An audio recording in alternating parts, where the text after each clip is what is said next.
자, 정태근 팀장과 계속 이어가면서 이렇게 준비하러 넘어가도록 하죠. 뭘로 갈까요? 조류독감? 하림은 또 오늘 뭐 주가 들썩거리겠네요. 닭고기하고 수산주 봐야 되나요? 김은국 회장이 미국 바이든 취임식에 초청을 받았다라고 어제 장 끝나고 나오는 바람에 뭐 하림은 이제 개별 기업이니까 그렇고 조류독감? 그 바이오를 간단하게 좀 마무리를 좀 짓고 싶은 게 우리가 그 항상 고평가하고 거품 얘기를 좀 많이 하잖아요. 네. 근데 이게 전 개인적으로 이게 해석에 따라 틀리다라고 좀 봐지는 게 그렇죠. 그러니까 소위 예를 들면은 그 여자분들 좋아하는 백 중에 샤넬이 있잖아요. 채널 네, 채널백 있잖아요. 채널백인데 이게 가격이 계속 올라가지만은 이거를 거품이라고 얘기한 사람이 있을까요? 없어요. 그렇네요. 네, 그러니까 이거를 비관적으로 보면 뭐 저같이 비관론자들 같은 경우에는 이 가격 올라가면 거품이라는 얘기를 한 부분도 있겠지만은 근데 그렇게 올라가면 과거로 이제 네. 옥잠화라고 하는 튤립, 네. 네덜란드의 튤립, 네. 튤립 한 송이와 집 한 채가 똑같아지는. 네.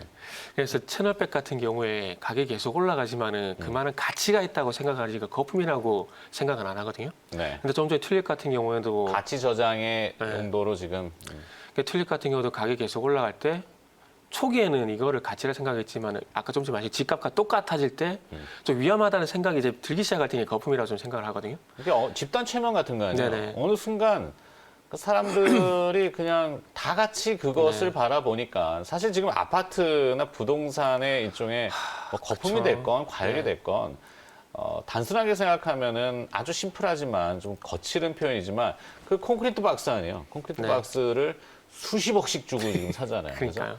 물론 가치 저장으로 네. 투자가 되는 형태가 돼버리면 거주의 개념은 이미 뭐 같고 네.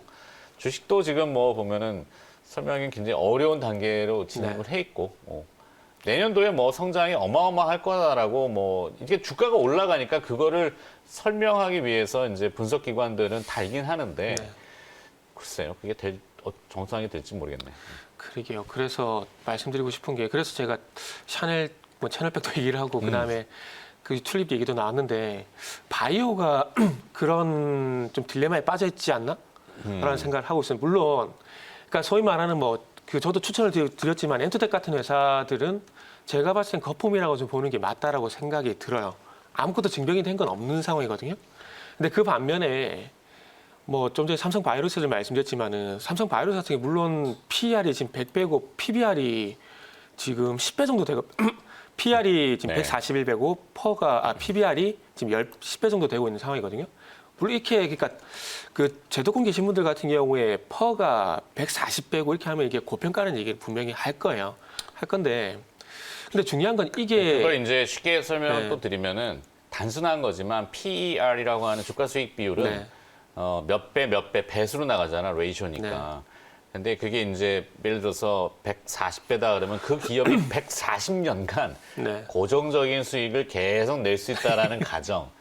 네. 이렇게 보셔도 된다고요. 그러니까 지금 PER이 뭐 200배다 이러면 200년 동안 그 회사가 네. 어떤 그 아이템으로 계속 수익을 그만큼씩 유지할 수 있다라는 것을 지금 현재 가격으로 현가화시킨 주가. 그렇죠. 네. 이렇게 딱 말씀하시면 이제 정통적으로 이렇게 제도권에 계신 분들 네, 얘기하는 뭐 표현인 거죠. 아는 척을 좀 그리고 그냥 해봤는데, 예. 뭐 제가 하는 표현으로는 그러니까 보통 얘기를 해요. 그러니까 퍼가 아시다시피 분모가 순이익이고 분자가 주가잖아요. 그렇죠. 그러니까 시장가격. 지금 내는 수익 대비해서 얼마만큼 분자가 커지냐가 그 얘기인데 제가 이 얘기를 왜 하냐면은 그러니까 분모가 앞으로 커질 가능성이 있다라면은 제가 봤을 때 분자가 아무리 커진다고 하더라도 거품은 아니다라는 거죠. 그러니까 삼성 바이오로스 같은 경우에 어떤 분은 거품이라고 얘기하실 거고 어떤 분은 아직도 성장성이 있다고 얘기를 할 건데 네. 저는 거품보다 좀 성장성이 있다라고 생각이 드는 게 저는 삼성 바이오로스 같은 경우에는 순수하게 어떤 바이오 신약 개발 회사를 보는 게 아니라 그러니까 대만의 TSMC와 좀 유사하게 보는 게 맞지 않나라고 저는 생각을 좀 하고 있어요.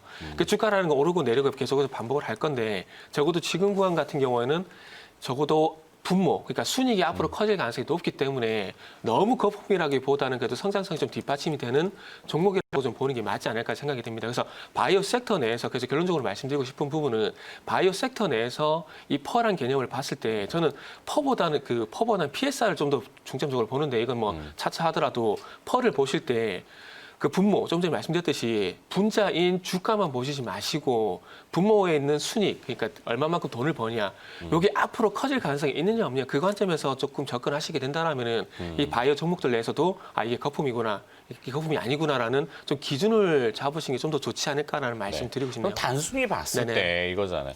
아까 우리 스푸트니크 V 발음도 네. 어려운 백신 얘기를 했지만 해외 백신을 국내에서 생산해요. 네네. 물론 그 백신이 어떤지는 아직도 아무도 몰라요. 네, 사실은 그렇죠. 보건 당국도 뭐 우리가 잘 아는 그 당국이라고 하면 미국의 이제 FDA, 유럽의 EMA인가요? 네. 네, EMA 맞아요. 예, 맞을 네. 거예요. 그런 기관들이 그냥 괜찮아라고 하면 믿는 수밖에 없는 건데 네네.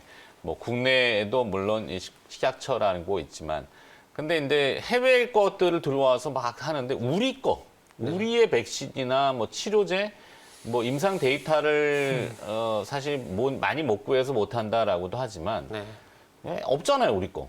우리 거 지금 없어요, 사실은. 그래서 저는 개인적으로 지금 혈장 치료제 뭐 한 번 네. 어제 나왔지만 국내에서만 저는 그냥 기대를 그래서 하는 부분이 그래서 그 유일하게 셀트리온만 저도 기대를 하고 있는 겁니다.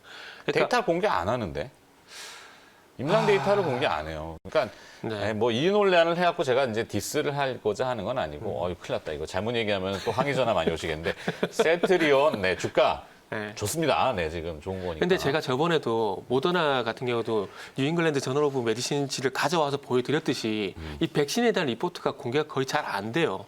그러다 그렇죠. 보니까 우리 입장 그래서 보니까 좀 신빙성이 있는 리포트가 나오다 보니까 저도 계속 밀고 있는 게 모더나 백신이거든요. 네네네. 그 모더나 백신 같은 경우 전에도 보여드렸지만 리포트에서 안정성이라든지 부작용 테스트가 완전히 다 끝났어요. 이제 생산만 들어가면 되는데 이게 그 정보의 비대칭성 아마 이런 부분들 때문에 그 앵커님도 이렇게 말씀할 수 있는 거기 때문에 여기에 대해서는 오해는 하실 필요가 없어요. 그러니까 네. 우리가 객관적으로 데이터를 보고 숫자, 데이터 보고 얘기할 수밖에 없는 거거든요. 네. 근데 그게 공개가 안 되다 보면은 조금 오해 소지가 있을 수밖에 없기 때문에 이 부분을 가지고 항의를 하거나 그럴 필요는 없다고 알겠습니다. 생각합니다. 결론은 내야 돼요. 네. 그래서 바이오 기업들은 그냥 네네. 시장이 전해주는 그 시세대로 일단은 보고 거기에 순응하는 단기적인 흐름 요 정도 그렇죠. 그러니까 적응하자. 좀 전에 말씀드렸듯이 삼성 바이오로직스처럼 바이오로직스. 숫자로 표현이 되는 회사들 같은 경우는 너무 거품이라고 생각하실 필요는 없다. 뭐 이렇게 오케이. 정리하고 싶네요. 알겠습니다. 자, 내일 모레 또 선물옵션 네. 동시만기가 있잖아요. 네, 이제 그쵸. 파생 만기가 들어오는 한 주기 때문에 네. 어떨까요? 뭐 변동성이 또 커질 수 있나?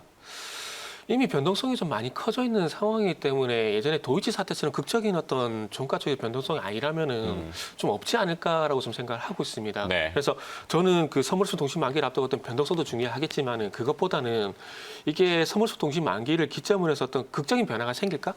여기에 좀 주목을 해보고 싶어요. 그러니까 지수 같은 경우도 코스피 지수 같은 경우도 11월 2일부터 어제 종가 기준에서 20.2%가 올랐습니다.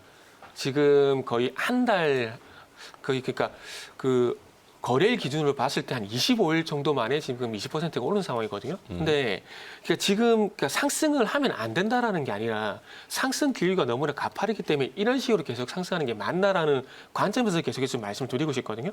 그래서 지금 어제 보시면 아시겠지만 외국인의 IT 수급이라든지 프로그램 비차익 같은 경우는 매도로 전환이 됐어요. 네. 그러면서 금융투자 중심으로 해서 기간 매도가 증가를 하고 있는데 포지션을 이 줄이는 듯한. 그렇죠. 이 금융투자 매도 같은 경우 제가 봤을 때는 차익 거래성 매도의 가능성이 상당히 높다라는 거죠. 그렇기 때문에 차익 거래성 매도가 나온다라는 건 지수가 지금 일정 부분 높다라는 것도 표현을 할 수가 있다는 겁니다. 그렇기 때문에 지금은 어찌 보면은 외국인과 금융투자 섹터의 어떤 수급 대결이 진행될 가능성이 상당히 높기 때문에 그래서 제가 말씀드리고 싶은 부분이 선물옵션 동시 만기일 기점에서 극적인 반등이 나올까에 대한 부분을 보자라고 말씀드리는 게 그 이유라고 좀 보시면 될 것 같아요. 그동안은 프로그램 비차익 매수가 들어왔었고 외국인의 IT 수급이 안정적이었기 때문에 상승했지만은 어쨌든 미세한 변화라고 보기 좀 큰 변화라고 좀 볼 수가 있지만 금융투자 중심의 기간 매도가 나오고 있는 상황이기 때문에 아마 이것도 변수가 되지 않을까라고 생각을 하고 있습니다. 그렇기 때문에 어쨌든 오늘부터는 금융투자 섹터에 대한 수급도 좀 보시는 게 좋지 않을까라는 말씀을 좀 드리고 싶네요.